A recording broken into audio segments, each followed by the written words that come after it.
سلامات أنا لما عند مرباتنا أزوم حرام ميديا أزرارة تزغون وزعباتات بحبار كنكتاتلنا نحبار سلطنا جميرهم يوم أوردي سراويت تقرأين سراويت إرتران دبرتين يعلم جلتنا لنقرأ شو أنت قلت مسحلي إزباوي سراويت سرحي مستنكر لعلوت مرحت حوحات ناب السودان نمهدام مدلوات الناقور مخانو تقاليسون إذا بانديرا كابي أمتيا أبي كنيرا سلام فتوات خذ السامي يوتيوب channel دحنا ديكم دحنا غنيكم وعبد احنا متصاخم صبغيو لما عندكم كم تستلمنا عهم زمرون حادشتن وانا وحبريت حزنا ابوتانا ترخيبنا اننا كلكم ببزلكم سلامكم بزع حبل لي لما عندكم كم تستلمنا نس channel زي حدش زغونكم بسبات سبسكرايب لايك شير مغار اي ترسعوا سامو وداتا مدبنا بحبار تخطتني سناي مكتتا اش خبرات عزب تخم مخفتي مدب كوننا وانا اوزو محرام ميديا ازرارب زغونو زعباتاتني وقدمتهم ازرارب زعباتات مراينا فيديو زي لايك مغار اي ترسعوا اش خبرات تعزب تخم مخفتي مدب كوننا ون ابل علي دكتور دبرزين قبره مكايلنا اب ستالين قبره سلاسي زقاطمه چغر لو تايو تچغر زبل استي بحبار كوينا نكتاتلو دبرزين يعلم جلت ነው ልንገራችሁ አንድ ጉዳይ ምንድነው ለምንድነው ሰላም አትፈጥርም እንደዚህ ምናምን ብሎ ሲጠይቁት እኔ አላማዬ ቲፒኤልኤፍን ማጋለጥ ነበር ግን በቃ እነዚህ ስኩሬታ ምናምን ብዬ ድራማ ሰርቼ ዓለም ላይ ኤክስፖዝ ላደርጋቸው ነበር ሐሳቤ ተሳክቶልኛል ነው ያላቸው የዓለም ይሄ አተላ ነው በቃ ምን በቃ አጎዛ ነው አይሶርት ጋር ምን እንደዚህ አይነት 50 ዓመት ሙሉ ታግሎ 50 ዓመት የታገለበት እገሌ ዲክታተር ነው ከሱ በላይ ዲክታተር አለ እንዴ ከሱ በላይ ዲክታተር የትግራይ ጊዜያዊ መንግስት ጌታቸው ላይ እንደዚህ ያሰረ ስንት ነገር ያደረገ መጨረሻ ላይ ጌታቸው ላይ ትንሽ ያደርግበት የነበር ተንኮለኛ ተኝቶ ማሰብ የሚችል ብዬ በጀመረ ገለጽኩት እኔ ተኝቶ ተንኮል የሚያስብ ሰው ተኝቶ ስለ ልጆቹ ያስባል ስለ ሚስቱ ያስባል ስለ ፍቅረኛ ያስባል ወይ ስለ ድሮ የልጅነት ታሪኩ ምናምን ወላጆቹ ያስባል እንጂ ስለ ተንኮል ብቻ የሚያስብ ሰው ደብረጽዮን ትግራይ አንድ ሰው አላት ብያለሁ እሱ እሺ خبرات عذب تقتل بلدما نبزحات ኤርትራውያን ዘገረመት ህፃን ነው እሱ እሲ በሐባር ኮይና እንከታተላ መስሐሊ ህዝባዊ ሰራዊት ሰራሒ መስተንክር ጸላኢ ክፍክር መሊሱ ዝንድር ናደው እዚ መስክር منتاخي وعدي منتاخي سرحت كدادي متصاوديا بعشد شكن في قلبيتاوي متقعتي دمساسي رقيق مصمعتي اب حدغنا مقرقرو حدغان عماتي بدهون مززام كنفه متصاوديا بدهو قددم نمسواتي كرملين زناوصه دنقي متقعتي منتاخي وعدي منتاخي مدارك تقلبو مسوعتي تزارب عنبا أرهاتيت أغبر بات الكس وقوعات مسقو أمريت قسس كوينات كم حلفات كدكس انتاز نقرو قبوطات رورت ربا حداي وعلو سمعتات هاقري انتاز مسكرو مقوع معمدة بتسم اماي جقنانا ودقه انتاي مبالو سمينا وبحر من براق عف عبد شاف أدهرو هزباو سراويت بحوي كله زنبرة دهاينجر منقوع على قدش كنابن عب حقفو خازلو سمعتات عبون ولدن مسكر زازامي كوينات كتري سلقوا متصاوديا عف عبد كرن دمساسي وفريك سايد مسحاليت حارنت ارترازو قلها سرحيت حبراوي رأي بزي نقاري دم حربنياتات نناطنت كزاري منتاخي وعدي منتاخي وقوك وقع رباهي كانو كناوات تمتم تحواوس قوغاي ربرب محنا قرورو صلائي سب مسحاتين كقاطن عيد حل مسكري منتاخي وعدي منتاخي نخبرنا زودقو خوب بخبري لعل اسمو عدي سوكي دمو عاري قورتعي تويعو قعزو عمت علم عمت كلمة وعطور عمو هاقري زبلا هاقري زبلا ينقص عن منبرنك سنتو منتاخي وعدي منتاخي ولدكي وديقو زي ترقمكوا مستنكرو علو علا ما زقدم نهاقرن هزبن مهلاو كنتو بزي زودن كبرن اتي سوو هيواتو خفيلو هيواتي زد حنا بتنفاس نسنتو كويل الليدنا كلمات سوء وحالي تاريخي تبقى منتي مسترا وحد من الزقنتي زورة سني ورشام در بحري نزا هاجر دم هاجري بدم محصاري وعرفتي إيرتراي دمي حزبوق مباري متني شعبياي وني نزل علم شعبيا عتاوتر هلويو زير تعسومو الشخبرات عزبتا قتل بلاد ما نافتم حدش تحبريتا سنا خوصدكم بزحبا مراحتي تقراي ون حدش زتقالع ميسترني استي تاي مسل بحبار كوينا نكتتلو لعلوت مرحت حوحات ناب السودان نمهدام مدلوات ناغورو مخانو تغاليصم አባለ ቤት ምኽሪን ምክትል ሐላፊ ሚዲያን ኮሙኒኬሽንን ፓርቲ ስምረት አይተጣም ዓረዶም ከም ዝገለጹ ዘይሕጋዊ ጉጅለ ሕወሓት ምስ ታሪኻዊ ጸለቲ ኢትዮጵያን ውሽጣዊ ጸረ ሰላም ሓይልታትን ብምሕዋር ህዝቢ ትግራይ ናብ ዝኸፋ ሓደጋን ምእታው ሓድሽ ኩናት ንምውላዕን እና ተዳለወ ምዃኑ አቃሊዑን አይተጣም ዓረዶም አበ መብሪኦም ከም ዝሓበርዎ መራሕቲ ዘይሕጋዊ ጉጅለ ሕወሓት ናብ ሱዳን ንምህዳም አበ ሱዳን ኮይኖም ኩናት ንምምራሓን ይዳለወሉ እቲ ጉጅለ ቅድሚ ሕዚ ዝሸጦም መናእሰይ ከያኽሉ ሕዚ እውን ተወሳኺ አባላት ሰራዊቱ ናብ ኩናት ሱዳን ንምሻጥ እና ተዳለወ ምዃኑ አቃሊዑን በዚ ምኽንያት ድማ ህዝብን መንግስትን ትግራይ አንጻር እዚ ሕጋዊ ጉጅለ ሕወሓት ዘካይዱ ዘሎ ናይ ኩናት ጉስጓስን መሸጣ ሰራዊቱን ዝገብሮ ዘሎ ቃልሲ አጠናኺሩ ክቅጽለሉ ጻውዒት አቅሪቦም መንግስቲ ፌደራል ንትንኮሳታት እቲ ሕጋዊ ጉጅለ ብምዕጋስ ንሰላም ዘለዎ ቆራጽነት ብግልጽ እናርአየ ከም ዝርከብ ዝገለጹ አይተጣዕመ ይኹን እምበር መንግስቲ ሕገ መንግስታዊ ሓላፍነቱ ተጠቂሙ ሰላም ክኽብርን ለዓላውነት ሃገር ክሕልውን ከም ዝግባእ አተሓሳሲቦም الشخبرات عزبتكم تسمعكم وبز قد يزون حساب استايتكم كتبوا تدولي سبات ابوتا كومنت تنتن ابيلكم حساب استايتكم اغمضلي الشخبرات عزبتها قصل بلاد ما علت 10 سنه بمذكر والمناسي ارترا زم حلالفو حدش ملختني استي تاي مسل بحبار كوينا نكتتلو تبقى له دمص حجي اذا بانديرا كابيا مصيا ابي كنيرا من يزنغرني حقኛ مسطيرا برتخلي هوتيا إلومني قالتم سبرحق سفرا هي مبصعيا نايتم جوغانو حادرا هي مبصعيا نايتم جوغانو حادرا أبي الله حوخي أبي الله حوخا أبي الله حفتخي أبي الله حفتخا أبي الله أبخي أبي الله أبخا حدري بلالو يخحخح لبخا قسن اللين بولو أبزلخا هلخا قسن اللين بولو أبزلخا هلخا ጎላጉል ተሐትት ጎበታት ስንጭሮ አቤለት ጅግና በዓል ዝና አፍሮ አቤላታ ጅግና ታተባዕ ዋዕሮ አቤ መውድቁኡ መኒ ዝቀበሮ አቤለ መቃብሩሉ ቅሰነለይ ክብሎ ዓወት ከበስሮ መሳኻ ክዕልል ምሒር ሃሪፈ ስምካ እንዳጸዋዕኩ ስእልኻ ሓቂፈ ሃለዋትካ የጣይቕ ነን ዝሓለፈ የቋሙት ኣለኹ ማዕፀቤቴ ደጊፈ ሎሙን ከም ትማሊ ኣብ መትከል ጸኒዐ أم مقابر كان يخو شمعان زخرخا ولعه بجننتك أمنا خريعه محرنا في قكا دنينا نبيعه ساعات كزح مريت صارون تخبره يأداوي أمرن بقر خرديده تنقل كفؤ لبي باب إبران تنقوده سقاي كبلنيه بخبدي تانجيده سقاي كبلنيه بخبدي تانجيده كزنتي تاريخك هلاونتي بدم كاسلست أوده كصحفة عندنا كسندو برعيا واردة دم كاي وحزالو أبلبي يزاري حدري خوارساني محدر صنع فقري مثلخا كلالي أبسلمات بقطري يقصقصن اللو دول حقي حدري سقاي كبلني بهيوت كله أبزا مدري سقاي كبلني بهيوت كله أبزا مدري تمسكرو تاريخكا بخرانات قولاقول دمكا زبسس كالو سر هاجر كتقلل بعض مخانة ديكا هاجر كتكل هيوتكا وفخا أبترمز كينات هل دبل هيوتكا وفخا أبترمز كينات هل دبل سوى مع عسكرينكا جيغنامبر حربنيا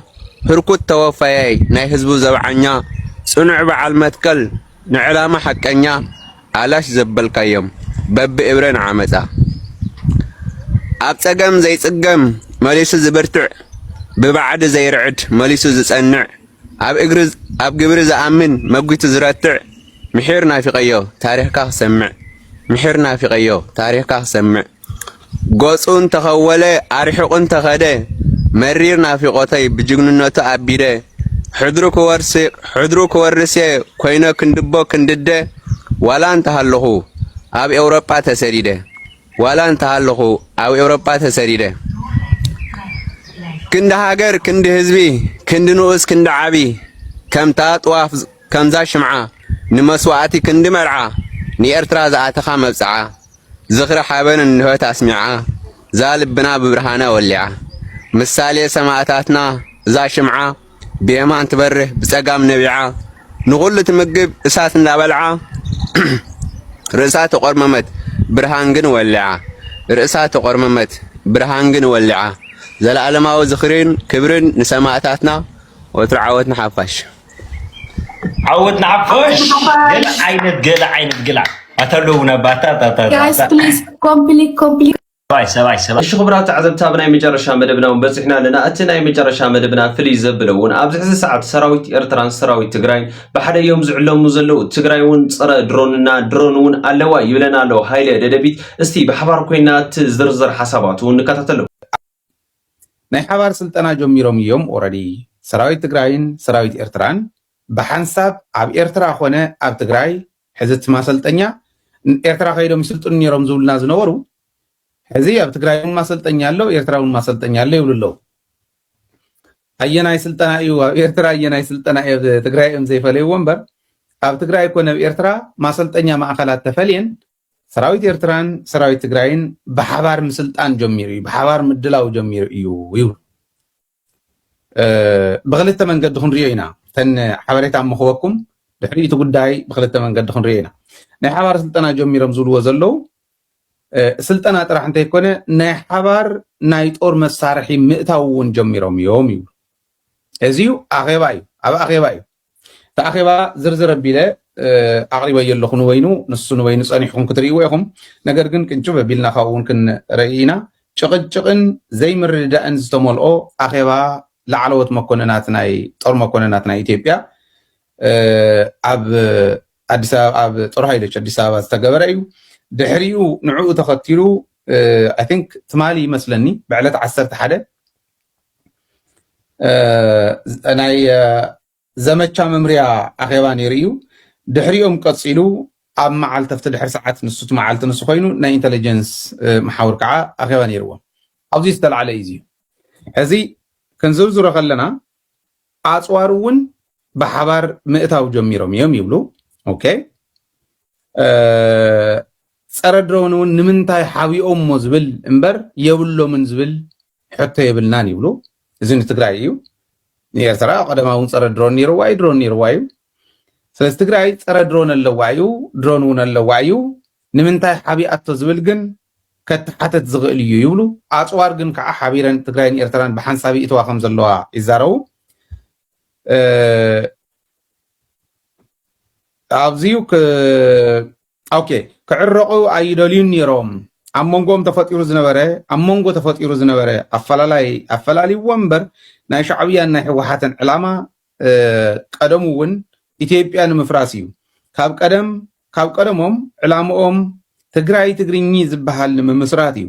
ኣብ መንጎኦም ኣፈላላይ ስለ ዝገጠሞም እዮም ገዲፎም መፀኒሖም ሕዚ ግን ሓደ ኮይኖም እዮም ንድሕሪት ምምላስ ኣይከኣልን እዚ ዘይምእማን እውን ለዋህነት እዩ ሰላም ኢልናዮም ኣብዮምና ሰላም ንግበር ኢልናዮም ኣብዮምና ይብሉ ማለት እዩ እዚኣታ ትሕዝቶ ስለዚ ኣብዚዩ ኣርባዕተ ነገር ሞንረ ኣብዚ ልዕሎሞ ዘለዎ ሓደ ብሓደ ይስልጥኑ ኣለዉ ይብሉ ኣለዉ እንታይ ገደሰካ ብሓደ ስልጥን ዘሎ ሓደ እንድሕር ሰልጢኑ ማለት እዩ ኣነ ሰልጢኖም ኣይወልኩን ክስልጥኑ ኣለዎም ግን ኢልና ኢና ሕጂ እውን ክስልጥኑ ኣለዎም ባህል እየ ይስልጥኑ ኣለዉ ወይ ሰልጢኖም እዮም ዝብል ግን ሓበሬታ የብልናን ሰልጢኖም እንተኮይኖም የዒስ ናይ ብሓቂ ጀጋኑ ሓቢሮም ሰልጢኖም እንተኮይኖም ሓቢሮም ውህደት እናፈጠሩ ኩነታት ከመይ ከም ዝምልስዎ ይዘራረቡ እንተሃልዮም ጀጋኑ ይበሃሉ ምክንያቱ ሓቢሮም ንምስልጣን ተረዳዲኦም ንምኻድ ዘብቅዖም ናይ ኢትዮጵያ ትግራይ ኮነ ኤርትራ በሊዐ ክነብር እየ ዝብል ኣተሓሳስባ ከም ምዃኑ ኩልና ንርድኦ ኢና ስለዚ ትግራይ በሊዐ ክነብር እየ ትግራይ እንተይወሓጥኩ ክነብር ኣይደልን ኤርትራ እንተይወሓጥኩ ክነብር ኣይደልን ናይ ኤርትራ ባሕሪ እንተዘይወሰድኩ ኢላ እትፍክር ዘላ ዓዲ ኤርትራ እውን ትግራይ እውን ክልቲአን ብሓንሳብ ከም ዝብላዕ እንተተረዲእዎም ሓቢሮም ሰልጢኖም ትዝመፅእ ዘለዉ ሕጂ ከመይ ገርና ንመልሶ ማለት ጌጋ ድዩ እንተ ገይሮሞ ጌጋ ድዩ ይትሕቶ እዩ ካልኣይ ኣፅዋር ሓቢሮም ይእትውለው ኢሎም ኤርትራ ሃገር እያ ትግራይ እውን ንዓና ሃገር እያ ኤርትራ ብባጀታ ትእትወላ ንትግራይ ትእትወ ፅዋር የለን ትግራይ እውን ብባጀታ ብትሕዝቶኣ ንኤርትራ ትእትወ ፅዋር የለን ብኤርትራ ገይሮ ኣቲ እንተኮይኑ ግን እሰየ ገይሮሞ እንተኮይኖም እዚ እውን ዓብይ ተግባር እዩ ዓብይ ስራሕ እዩ ዝንወር እንተይኮነስ ዝምጎስ እዩ ክብል ደልየ እዚ ዝምጎስ እዩ ፀረ ድሮን እውን ኣለዎም ይብሉ እዚ ማ ነገርናኩም እኮ ኣነ ተዛሪበ ባይዘዊ ብግልፂ ክዝረብ ነይርዎ ድየ ነበረ ኣይፈልጥን ንምንታይ ሓቢኦሞ ዝብል ይዘጠራጥር እምበር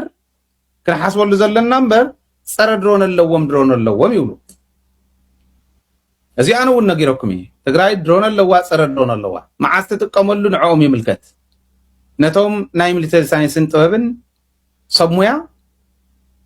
ንዕኦም ይምልከት መዓዝ ትጥቀመሉ ዝብል ነገር ግን ብትክክል ኣለዋ እዩ ድሮን ኣለዋ እዩ ፀረ ድሮን ኣለዋ እዩ ካሊእ ኣድላይ ዝበሃል መሳርሒ እውን ኣለዋ እዩ ምክንያቱ ክትብላዕ ተዳሎ እንዳበለካ እንዳሃለወ ካራ እንዳሰሓለ እንዳሃለወስ ንዓበል ክሳደይ በዚ እንሄልካ ኢዱ ጨቢጥካ ክሳዱ ክተሪኦ ይኮንካን ክትፅበ ዘለካ ካራ ክስሕል ከሎ ካራ ይክስሓለሉ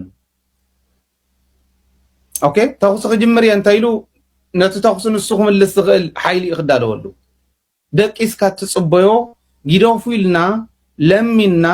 ሰላም ኢና እንደል እንደ ሰላም ንሃውና ኢልና ለሚና ኣይኮነን እቲ ዘለካ መማረፂ ጦርነት ንክተተርፍ እንተኾንካ ንጦርነት ተዳሎ ስለ ዝኾነ እዚ ምግባሩ ነውሪ የብሉን ጥራሕተ ኣይኮነስ ግዴታኦም እዮም ዝገብሩ ዘለዉ እዩ ሓቢሮም ምስልጣኖም ግን ንዓይ ዘንውረና ኣይኮነን ማለት ከም ዓብይ ኣችመንት እውን ኣይቆፅሮን ገና እዮም ሓቢሮም ስልጣን ጥራሕተ ኣይኮነ